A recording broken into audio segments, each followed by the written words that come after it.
নমস্কার, দেখছেন কলকাতা টিভি। সঙ্গে রয়েছে আমি স্বর্ণালী। শুরু করছি জেলার সারাদিন। শুরুতেই যে খবরের দিকে নজর রাখবো, তৃণমূল সাংসদ শিশির অধিকারীর পা ছুঁয়ে প্রণাম করার মাসুল শো কজ করা হলো কাঁথি পৌরসভার চেয়ারম্যান সুবল মান্নাকে।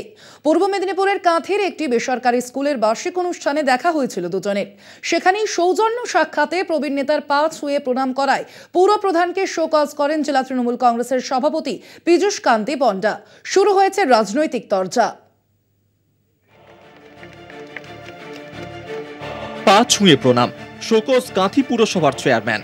বৃহস্পতিবার পূর্ব মেদিনীপুরের কাঁথির একটি বেসরকারি স্কুলের বার্ষিক অনুষ্ঠানে যান তৃণমূল সাংসদ শিশির অধিকারী। একই অনুষ্ঠানে উপস্থিত ছিলেন কাঁথি পুরসভার চেয়ারম্যান সুবল মান্না। শিশির অধিকারীকে মঞ্চে দেখে তার পায়ে হাত দিয়ে প্রণাম করেন সুবল। সেই ভিডিও ভাইরাল হওয়ার পর বেজায় চটে যান জেলা তৃণমূল কংগ্রেসের সভাপতি পীযূষ কান্তি পণ্ডা। প্রকাশ্য মঞ্চে শিশিরের পা ছুঁয়ে প্রণাম করায় তৃণমূল পুর প্রধানকে শো কজ করেন তিনি। যার রাজনৈতিক কোলে লালিত পালিত হয়ে এই পরিবার এত বড় হয়েছে, সেই পরিবারের সঙ্গে একসঙ্গে মঞ্চ শেয়ার করাটা তৃণমূল কংগ্রেসের কর্মীদের ভাবাবেগে আঘাত দেওয়া, নাম্বার ওয়ান। নাম্বার টু, সুবলবাবু যতদিন থেকে পৌরসভা পরিচালনা করছেন তিনি ঠিকঠাক পালন করছেন না। প্রত্যেকটি কাউন্সিলর তার বিরুদ্ধে চলে গেছেন। তার বলার পরেও আমরা তাকে নিয়ে বসেছিলাম, তারপরেও তিনি কারোর কথা শোনেন না। পুরনো একটি কারণে বদলা নিলেন পীযূষ কান্তি পণ্ডা। শোকজের পর দাবি সুবল মান্নার। তিনি আমাকে ৮ তারিখের প্রোগ্রামের জন্য ৪৬,০০০ টাকার মিষ্টির প্যাকেট চেয়েছিলেন। আমি হল বুক করে দিয়েছি আমার টাকায়, এবারে সেটা দিতে পারিনি। সেদিন থেকে তার এই প্রোগ্রামানি, তার দাঁড়ানি, এইসব গোটা ঘটনার বিষয়ে মন্ত্রী অখিল গিরিকে প্রশ্ন করা হলে এই বিষয়ে কোনো মন্তব্য তিনি করেননি। শুনেছি, লোকাল পত্রিকায়ও দেখেছি, কিন্তু এই ব্যাপারটা আমি জিজ্ঞাসা করবো আজকে কি ঘটনা ঘটেছে, তারপরেই নয় ব্যাখ্যা করা যাবে, কিন্তু এই ব্যাপারটা আমি ঠিক জানি না। রাজনৈতিক যেভাবে থাকুক সৌজন্য বোধটা একটা মানবিকতার ব্যাপারে থাকতেই পারে, কিন্তু এই ঘটনাকে কেন্দ্র করে জেলা সভাপতির সাথে ওর যদি কোনো মতবিরোধ হয়ে থাকে, সেই ঘটনাটা আজকে আমি খোঁজ নিয়ে নিশ্চিতভাবে আলোচনা করব, দলীয় পর্যায়ে আলোচনা করব। নামকে বাস্তে তৃণমূল সাংসদের পা ছুঁয়ে পদের মাসুল দিলেন পুরপ্রধান। বিতর্ক সমালোচনায় ইন্ধন জুগিয়েছে বিজেপিও। আসলে না আছে তৃণমূলের কোনো কালচার, না আছে কোনো সৌজন্যতা। গুটি কয়েক মস্তান আর কাটমানিখোর তোলাবাজিদের একটি রাজনৈতিক দল। সেই দলের যা সংস্কৃতি, সেই সংস্কৃতি মানুষ প্রত্যক্ষ করছেন। রাজনৈতিক পর্যবেক্ষকদের মতে তলে তলে লোকসভা ভোটের আগে দল বদলের তোড়জোড় করছেন অনেক নেতাই। তাই পুর প্রধানের শিশির প্রণামে আলাদা অঙ্ক দেখছে রাজনৈতিক মহল। কাঁথি থেকে সমীরণ সাউয়ের রিপোর্ট, কলকাতা টিভি। বীরভূমের দুবরাজপুরে তৃণমূলের গোষ্ঠী কোন্দল। শুক্রবারে রাতে গ্রাম জুড়ে চলল তৃণমূলের দুই পক্ষের তাণ্ডব। বোমাবাজিতে অতিষ্ঠ বাসিন্দারা। এলাকাবাসীর অভিযোগ, মোহাম্মদপুরের বাসিন্দা মহিলাদের একাংশ বোমা বাঁধেন। বোমা বেঁধেই চলে তাদের সংসার। শুক্রবার তৃণমূলের দুগোষ্ঠীর বোমাবাজিতে উত্তপ্ত হয়ে উঠেছিল দুবরাজপুরের যশপুর পঞ্চায়েতের মোহাম্মদপুর গ্রাম। স্থানীয়দের অভিযোগ, রাত ৮টা নাগাদ সংঘর্ষ বাধে তৃণমূল কর্মী আজম শেখ ও সেলিম শেখের গোষ্ঠীর মধ্যে। তৃণমূলের দুগোষ্ঠীর সংঘর্ষে ভয়ঙ্কর ক্ষতি হয়েছে এলাকার বাসিন্দাদের বাড়ি। কারোর বাড়ির দরজা ভেঙে ঢুকে পড়ে বোম। শনিবার সকালেও কারোর উঠোন জুড়ে পড়ে বোমার ভগ্নাবশেষ। মোহাম্মদপুরের প্রায় ৪০টি বাড়ি ক্ষতিগ্রস্ত হয়েছে বোমাবাজিতে।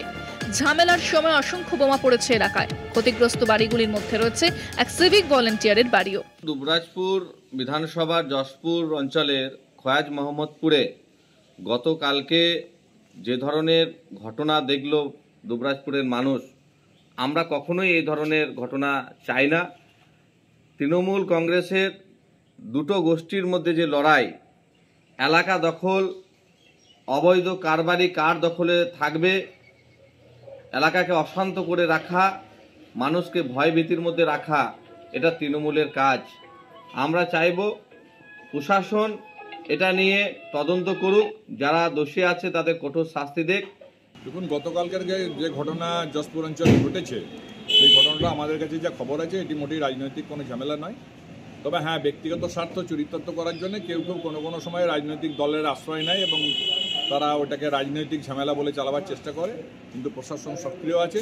এদিকে বোমা বাঁধা নিয়ে চাঞ্চল্যকর তথ্য সামনে এনেছেন মোহাম্মদপুরের বাসিন্দারা। গ্রামের মেয়েরাও বোমা বাঁধছেন বলে অভিযোগ করেন তারা। এত বোমাবাজি খায় না যে কিছু কেউ কাজ কাম করে না, সব লুটপাট করে একবার করে ঝামেলা করে আর লুটপাট করে নিজে খায়। এত ঝামেলা, প্রচণ্ড পরিমাণে এই গ্রামে ঝামেলা। পার্টি করবে, ছেলেরা করবে, মেয়েরাও ঝামেলা করছে, মেয়েরাই বোম বাঁধছে, মেয়েরা যত করছে, মেয়েরাও যত করছে। বোমাবাজিতে রক্ষা পায়নি সিভিক ভলেন্টিয়ারের বাড়িও, ক্ষতিগ্রস্ত হয়েছে একটি বাইকও। পরিস্থিতি সামলাতে এলাকায় পৌঁছয় বিশাল পুলিশ বাহিনী। বোমাবাজিতে একদিকে যেমন আতঙ্কিত, অন্যদিকে তেমনি অতিষ্ঠ মোহাম্মদপুরের বাসিন্দারা। না, কেউ না বাড়িতে, ফাঁকা বাড়ি। সবাই কি ভয়ে পালিয়ে গেছে? হ্যাঁ, সব ভয়ে পালিয়ে গেছে। যত বোম চার্জ করছে বাড়িতে, মারধর, ওই কত দেখতে তো পাচ্ছেন যে কত বোমা চার্জ করেছে।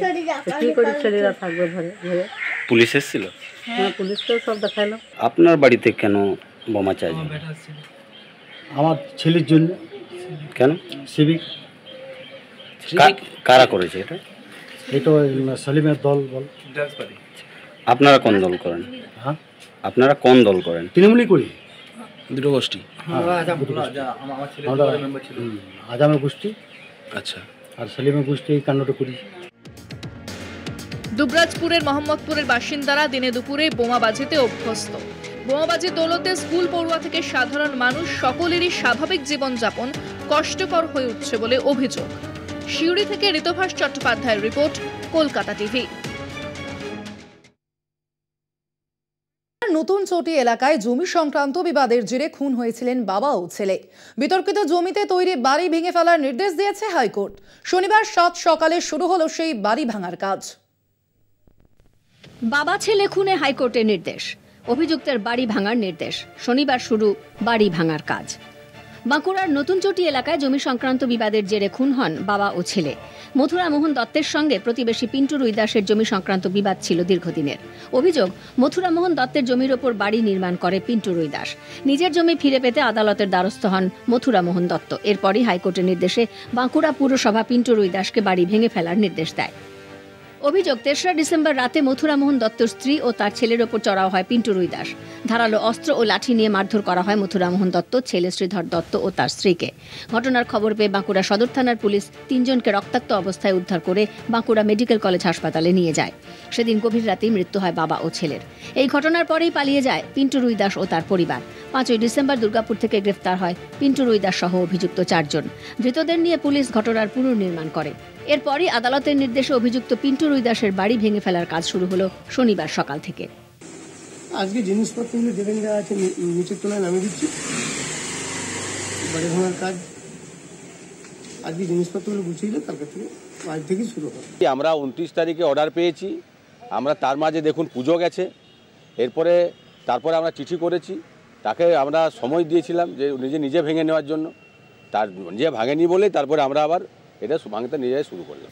স্থানীয়দের একাংশের অভিযোগ, আদালত বাড়ি ভেঙে ফেলার নির্দেশ দেওয়ার পর রাগে জোড়া খুন করার পরিকল্পনা করে পিন্টু রুইদাস। বাঁকুড়া থেকে স্বরূপ গঙ্গোপাধ্যায়ের রিপোর্ট, কলকাতা টিভি।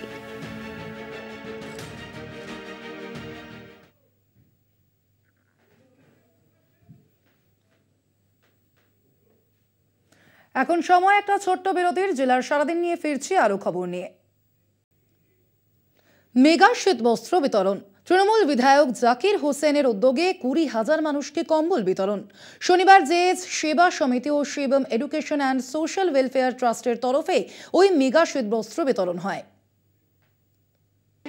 শীত পড়তে না পড়তেই শীতবস্ত্র বিতরণ। মেগা শীতবস্ত্র বিতরণে জঙ্গিপুরের তৃণমূল বিধায়ক জাকির হোসেন। শনিবার জেএস সেবা সমিতি ও Shivam education and social welfare ট্রাস্টের তরফে 20,000 দরিদ্র মানুষকে কম্বল বিতরণ করা হয়। রঘুনাথগঞ্জ ম্যাকেঞ্জি পার্ক ময়দানে শীতবস্ত্র বিতরণ অনুষ্ঠানে উপস্থিত ছিলেন জঙ্গিপুর লোকসভার তৃণমূল সাংসদ খলিলুর রহমান, জঙ্গিপুর পুলিশ সুপার আনন্দ রায়, জঙ্গিপুর পুরসভার চেয়ারম্যান মফিজুল ইসলাম সহ বিশিষ্ট ব্যক্তিরা। এদিন জাকির হোসেন বলেন, শীতের সময় মানুষের গায়ে কম্বল থাকবে না সেটা হয় না, মানুষের সেবাই আসল সেবা। যারা সাধারণ মানুষ, খেটে খাওয়া মানুষ একটা কম্বলের জন্য শীতে থাকতে পারবে না, সেই কারণে আমরা প্রতি বছরেই এই কম্বল বিতরণ করি। এখানে 20,000 করলাম, ছুটিতে আবার 10,000 করব। আরও 10,000 কম্বল বিতরণ করা হবে বলে জেলা তৃণমূলের সূত্রে খবর। শীতের সময় মোট 50,000 কম্বল বিতরণ করার আশ্বাস দিয়েছেন জাকির হোসেন। জেলার বিভিন্ন রাজনৈতিক দল বিভিন্ন সময় বস্ত্র বিতরণ করে থাকে, কিন্তু জেলায় এই প্রথম একসঙ্গে 20,000 মানুষকে কম্বল বিতরণে খুশি এলাকার মানুষ। কলকাতা টিভি। সময় এখন ছোট্ট একটা বিরতির, ফিরছে আরো খবর নিয়ে, সঙ্গে থাকুন। পুষ্টিগুণে ভরপুর কালো আদার চাষ শুরু করেছেন আলিপুরদুয়ারের শামুকতলার কৃষকরা। পরীক্ষামূলকভাবে চলছে এই চাষ। কালো আদায় রয়েছে বেশ কিছু ঔষধি গুণ। বাইরে থেকে দেখতে একই রকম হলেও ভিতরে একদম কালো এই আদার বিজ্ঞানসম্মত নাম কিমফেরিয়া পারভিফ্লোরা। একাধিক ভেষজ গুণের জন্য দক্ষিণ পূর্ব এশিয়ার বিভিন্ন দেশে, বিশেষত থাইল্যান্ডে কয়েক শতাব্দী ধরে এই কালো আদার ব্যাপক প্রচলন রয়েছে। সম্প্রতি দক্ষিণ পূর্ব এশিয়ার সীমানা ছাড়িয়ে ভারতের বাজারেও মিলতে শুরু করেছে এই আনাজ। উত্তর পূর্ব ভারতের মণিপুরের থোবাল জেলার কৃষকরা এই বিশেষ ধরনের কালো আদার চাষ করছেন, যা বেশ কয়েক দশক ধরে থাই কালো আদা হিসেবে পরিচিত। আদা খুবই জনপ্রিয় খাদ্য সামগ্রী এবং হজমের জন্য সহায়ক। এই কালো আদা 1500 থেকে 2000 টাকা কিলো দরে বিক্রি হয়। এটি একটি মেডিপ্ল্যান্ট বলে জানিয়েছেন স্বেচ্ছাসেবী সংস্থার সদস্য সদানন্দ চক্রবর্তী। আমাদের এমনি আদাতে যে পুষ্টিগুণটা রয়েছে, সেই পুষ্টিগুণের অনেক বেশি পুষ্টিগুণ এই আদাতে রয়েছে, যেটা যেহেতু আমাদের এই দিকের আবহাওয়াটা অনেকটা নর্থ ইস্টের অপরের দিকের আবহাওয়ার মতো সুন্দর, তাই আমরা এটাকে ভেবেছি যে এটা যদি একটা নতুন করে একটা চাষের ক্ষেত্রে, কারণ আদা আমরা প্রত্যেকেই ব্যবহার করি, আর আমরা জানি যে ভারতবর্ষের যে সংস্কৃতি এবং আমাদের যে 5000 বছরের যে আমাদের ঔষধি বিজ্ঞান রয়েছে। কালো আদার ঔষধি গুণ রয়েছে। হাত পা ঠান্ডা থাকলে ফোলার সমস্যা হলে এটি কাজ দেয়। শরীরের সক্ষমতা বাড়াতেও এটা কার্যকরী। কালো আদা ওজন কমাতে সাহায্য করে। মেটাবলিজম বাড়ায় এটি। যৌন ক্ষমতা বাড়াতে সাহায্য করে। কালো আদা ক্যান্সার প্রতিরোধী। এটি অ্যান্টিব্যাকটেরিয়াল এবং অ্যান্টি ইনফ্লেমেটরি, ফলে ব্রণ সারাতে এটির ব্যবহার করা হয়। কালো আদা মাথার ত্বক অর্থাৎ স্কাল্পে রক্ত সঞ্চালন বাড়ায়। আমাদের এই আয়ুর্বেদিকের মধ্যে অনেক জিনিসপত্র এই আদার ক্ষেত্রে অন্তত রয়েছে, যেটা আমরা যেমন কফের জন্য যখন আমরা ব্যবহার করি, তারপরে অন্য অনেক কাজের জন্য ব্যবহার করি, সেই ক্ষেত্রে এই আদার কিন্তু ব্যবহার অনেক বেশি, যেটা হয়তো আমরা এখন করি না, হয়তো এক্সক্লুসিভলি আদিবাসীরা করে বা যারা প্রিমিটিভ লোকেরা তারা করে। তো এটা যদি আমরা আরও এক্সপ্লোর করি তাহলে হয়তো আমাদের অনেক ভালো। শামুকতলা এই কালো আদার চাষ চলছে। কালো আদার চাষ হয় দোআঁশ মাটিতে, তবে দোআঁশ ও কাদা মাটি মিশিয়ে এই চাষ করা যায়। জমিতে না চাষ করে বস্তায় বা টবে মাটি ভরে এই চাষ করা যায়। গোবর সারে ভালো ফসল পাওয়া যায়। কালো আদার চাষে সময় লাগে 7 থেকে 8 মাস। বছরের যে কোনো সময় এই চাষ করা যায় বলে জানিয়েছেন কৃষকরা। আলিপুরদুয়ার থেকে অজয় রিপোর্ট, কলকাতা টিভি। আবারও সময় একটা ছোট্ট বিরতির, সঙ্গে থাকুন। রাত পোহালেই রবিবার শান্তিনিকেতন পৌষ মেলা সেজে উঠছে পূর্বপল্লী। পৌষ মেলা ভার্চুয়ালি উদ্বোধন করবেন মুখ্যমন্ত্রী। বোলপুরের মানুষদের দীর্ঘদিনের দাবি পৌষ মেলা পূর্বপল্লীর মাঠেই হোক। রাজ্য সরকার, জেলা বীরভূমের জেলা প্রশাসন তা করে দেখালো। মুখ্যমন্ত্রী মমতা বন্দ্যোপাধ্যায়ের তৎপরতায় পৌষ মেলা উপলক্ষে সেজে উঠেছে পূর্বপল্লীর মাঠ। 24শে ডিসেম্বর বেলা 11টায় ভার্চুয়ালি মেলা উদ্বোধন করতে চলেছেন মুখ্যমন্ত্রী। আগামীকাল 24শে ডিসেম্বর 7ই পৌষ শান্তিনিকেতন শতাব্দী প্রাচীন ঐতিহ্যমণ্ডিত শান্তিনিকেতন পৌষ মেলা পূর্বপল্লীর মাঠে অনুষ্ঠিত হতে চলেছে এবং এই পৌষ মেলা 24 থেকে 28 অর্থাৎ 5 দিন পূর্বপল্লীর মাঠে এই পৌষ মেলা অনুষ্ঠিত হচ্ছে। খুব স্বাভাবিকভাবেই এবছর বিশ্বভারতীর ইতিহাসে প্রথম রাজ্য প্রশাসন পরিচালনা করছে এবং এই মেলার আনুষ্ঠানিকভাবে উদ্বোধন করবেন রাজ্যের মুখ্যমন্ত্রী তথা এ রাজ্যের প্রশাসনিক প্রধান মুখ্যমন্ত্রী মমতা বন্দ্যোপাধ্যায়। কলকাতা টিভিকে বীরভূমের জেলা পরিষদের সভাধিপতি কাজল শেখ জানান, যে কোনো অসাধ্যকে সাধন করা আমাদের মূল লক্ষ্য। সোনার বাংলা মুখ্যমন্ত্রী মমতা বন্দ্যোপাধ্যায় চেয়েছিলেন এই বোলপুরে পৌষ মেলা এই মাঠে হোক। বিশ্বভারতী মহর্ষি দেবেন্দ্রনাথ ঠাকুর তিনি এই মেলা শুভ উদ্বোধন করেছিলেন এবং এই মেলাটা বন্ধ হয়ে গিয়েছিল।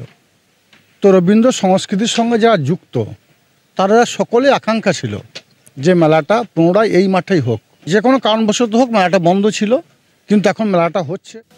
রাত পোহালেই শান্তিনিকেতনে পৌষ মেলা। শতাব্দী প্রাচীন ঐতিহ্যবাহী শান্তিনিকেতনের এই পৌষ মেলা পরপর 3 বছর মেলা বন্ধ রেখেছিল বিশ্বভারতী। বিশ্বভারতীর ইতিহাসে বেনজির ঘটনা।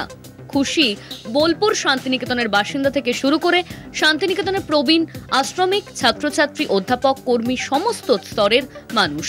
শান্তিনিকেতন পৌষ মেলা যে একটা অত্যন্ত ঐতিহ্য এবং গর্বের ব্যাপার, সেই গর্বের ব্যাপারের সঙ্গে বিশ্বভারতী এবং তার সঙ্গে সঙ্গে জেলা প্রশাসন এবং রাজ্য প্রশাসনের যে সহযোগিতায় যে মেলাটা হচ্ছে, আমরা অত্যন্ত আনন্দিত এবং খুশি। ঘুরে সবে তো আজকে প্রথম দিন, এর আগে 3 বছর এসেছিলাম তো হয়নি মেলাটা, এই বছরই প্রথম হচ্ছে। রাজ্য সরকার তথা বীরভূম জেলা প্রশাসন ভুবনডাঙ্গার পূর্বপল্লীর মাঠেই শান্তিনিকেতন পৌষ মেলা পরিচালনা করছে। বছর পর শান্তিনিকেতন, বিশেষ করে পূর্বপল্লীর মাঠে এই শান্তিনিকেতন পৌষ মেলা ফেরায় রীতিমতো খুশি বোলপুর শান্তিনিকেতনের বাসিন্দা থেকে শুরু করে বিশ্বভারতীর পড়ুয়া, অধ্যাপক, কর্মী, সর্বোপরি প্রবীণ আশ্রমিক, সকলেই। এখন সব মিলিয়ে জমজমাট হয়ে উঠেছে শান্তিনিকেতন পৌষ মেলা, সেটা কিন্তু বলা যেতেই পারে। শান্তিনিকেতন থেকে মনা বীরবংশী, কলকাতা টিভি। জেলার সারাদিন আজ এ পর্যন্তই। দেখতে থাকুন কলকাতা টিভি, রাত দিন 7 দিন।